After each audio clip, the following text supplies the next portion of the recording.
Hey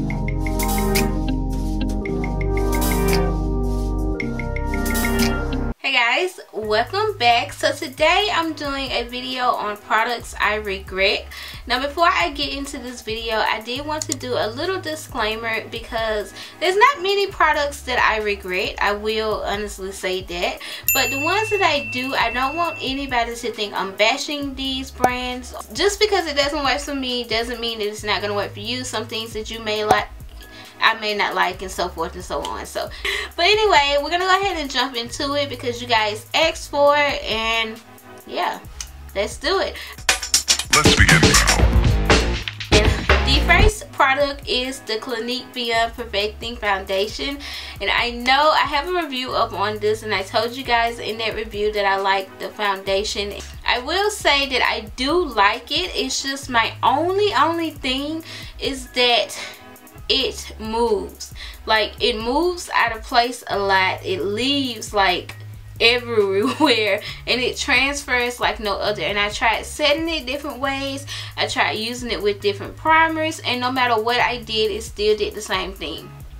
But and that's why I was like, oh my goodness, like I hate this. But I love the foundation, like the coverage of it. I just hate that about it. So I kind of regret buying it because, I mean, who wants that foundation to come off all day? Nobody. So it's kind of why I had to throw this in here, because I definitely regret buying this. It was only $27, so I don't feel like I was, because it's on the lower end for foundations, but still, that's $27 I could have spent on something else, you know. The next product is from Wet n Wild. Now, you guys probably remember when I got this, I was super excited to try this out because, I mean, who's making cushion bronzers, contour products? Nobody. So I was like super excited when I seen it, and I wanted to try it out. And when I opened it up, and I mean, I can show you guys this now in case you missed that video, but like looking in the packaging, it's like, oh yeah, that's gonna be a nice bronzer. It's gonna bronze up my skin. I'm gonna be looking right. But it doesn't even show up. Like, it doesn't show up at all.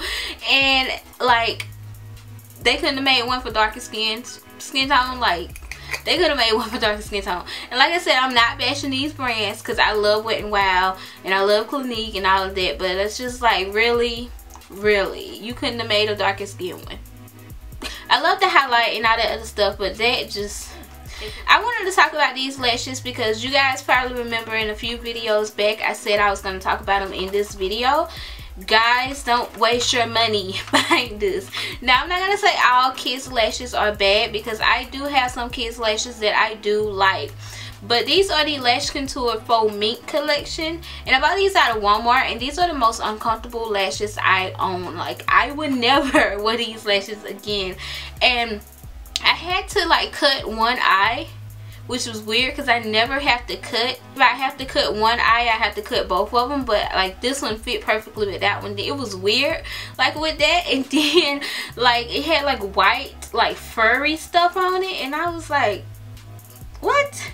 And then it has like these like really like that sticky prickly end, and I cut it and it came back and I cut it some more and it came back. So I'm like, these lashes just want to stick me in my eye. So these are just the most uncomfortable lashes. Like, I didn't really see much of a difference between my natural lashes and these, to be honest with you. And it could just be just this particular one. Have you guys tried these? These are fairly new, so it could just be this particular one that, you know, I had this problem with. Being that this was my first one I tried, I don't think I would try it anymore. I just stick to the regular kids lashes because, yeah, that just kind of put a bad taste in my mouth. Now, this is the e.l.f. eyebrow pencil, and I really liked this at first.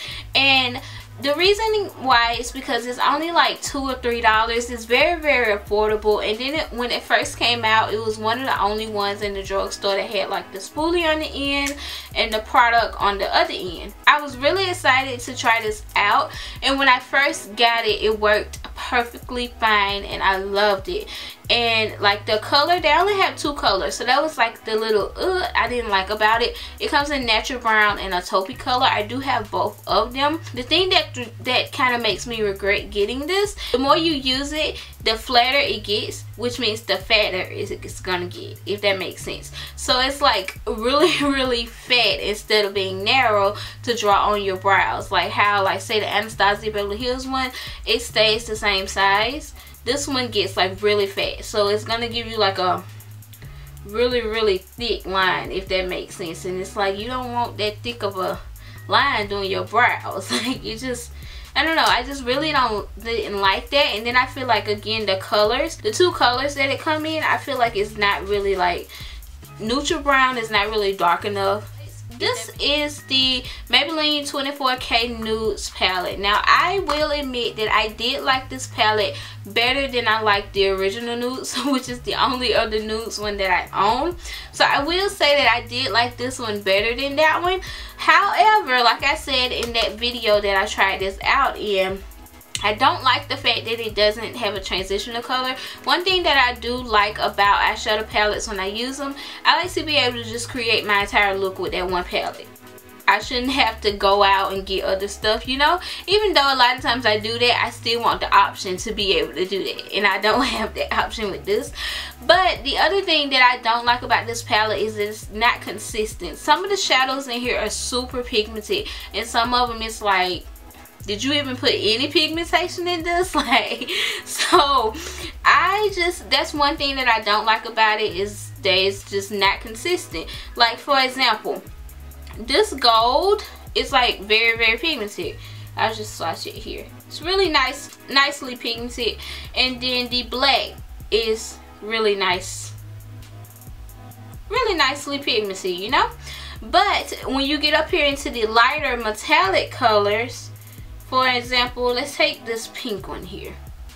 Like, you can barely see it, right? Let me just swatch it.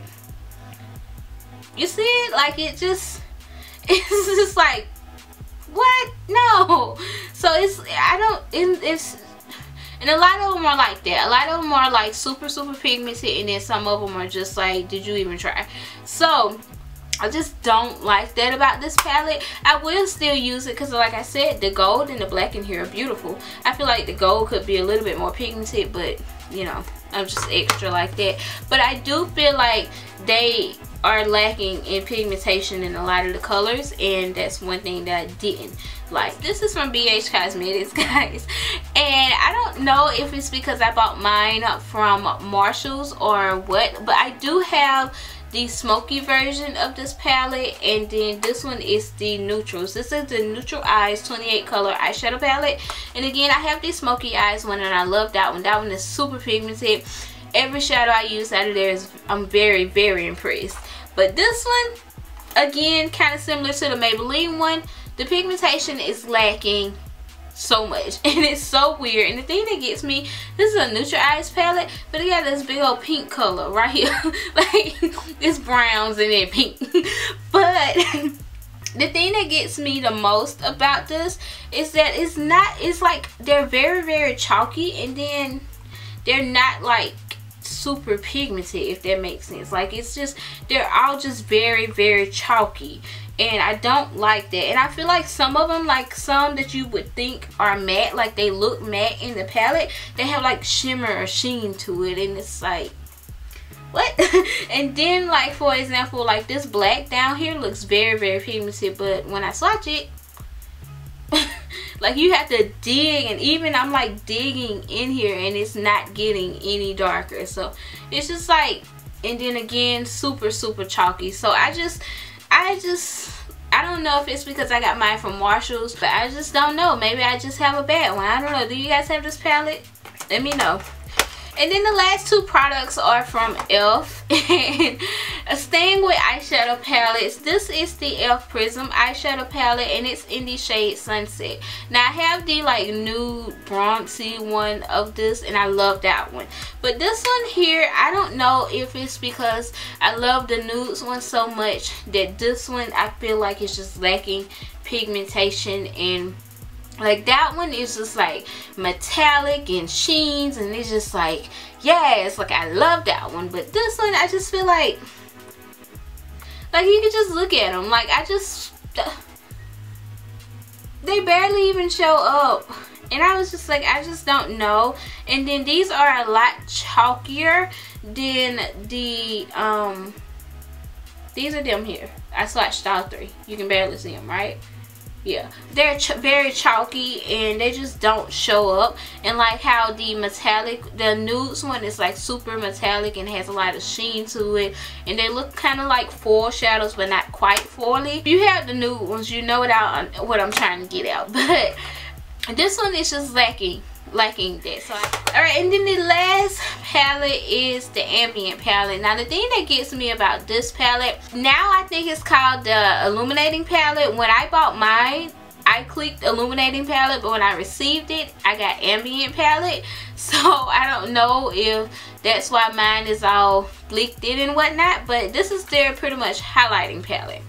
And it has 4 highlighting shades in it. And the thing that gets me about this palette, I guess if you're trying to go for more of a powdery type of highlight, that's probably what you would, you would do. But these are super powdery, as you guys can see. So they come off ashy on the skin, and even if you blend it in, like I just blend them in really quickly and show you guys. Even if you blend them in, they still are very chalky and very ashy on the skin. And I just feel like, I don't know if it's because I'm darker or that's the case, because I know a lot of people like that palette, but so I don't know if it's what the case is with that, but I don't really like it, so that's kind of why I don't use it. So those are all of the products that I have regrets on buying. I told you guys it's not many. I don't normally regret a lot of products that I tried. Hope you guys enjoyed this video. Let me know some products that you guys have regretted. And yeah, I think that is about it. I hope you guys are having an amazing day. Thank you guys so much for watching, and I will see you guys in my next one. Bye guys.